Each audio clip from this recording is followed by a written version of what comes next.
Alors, Tesla reporte finalement la mise à jour de la conduite 100% autonome à juillet 2021. Elon Musk a annoncé un nouveau report de la conduite 100% autonome, qui devait initialement arriver ce mois-ci. Tesla affirme que la bêta de la version 9 devrait être déployée dès la semaine prochaine. L'abonnement mensuel, quant à lui, devrait en théorie suivre le mouvement.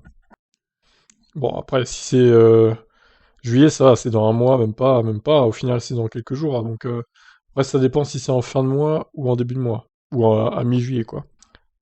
À mon avis, ça sera plus fin juillet, mais bon. Plusieurs reports ont déjà eu lieu. Tesla a promis que celle-ci arriverait en juin 2021, mais les jours passant, les probabilités se sont faites de plus en plus minces. Musk a finalement décidé de prendre la parole sur le sujet auprès de nos confrères de chez Electrek. Je conduis avec l'Alpha 9, mais nous avons besoin de corriger quelques problèmes évidents avant de déployer la Beta 9. Espérons la semaine prochaine. Un nouveau report qui s'ajoute à une liste déjà longue, d'autant que les utilisateurs n'ont aucune garantie de la véracité de ces propos. Au vu des antécédents de Tesla et Elon Musk, ces derniers devraient, en toute logique, bénéficier de la mise à jour début juillet.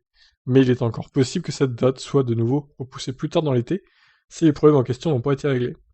En plus de la mise à jour, l'ensemble des propriétaires de voitures Tesla attendent également des nouvelles de l'abonnement mensuel au FSD.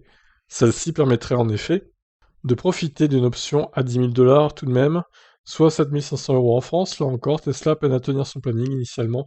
L'abonnement devait arriver début 2021. Force est de constater que la patience est encore de mise.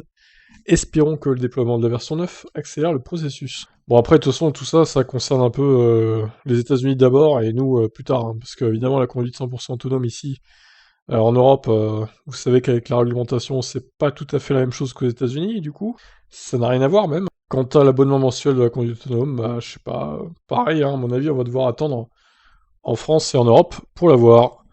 Voilà, bah, nouveau report, donc je vous laisse réagir. Ciao.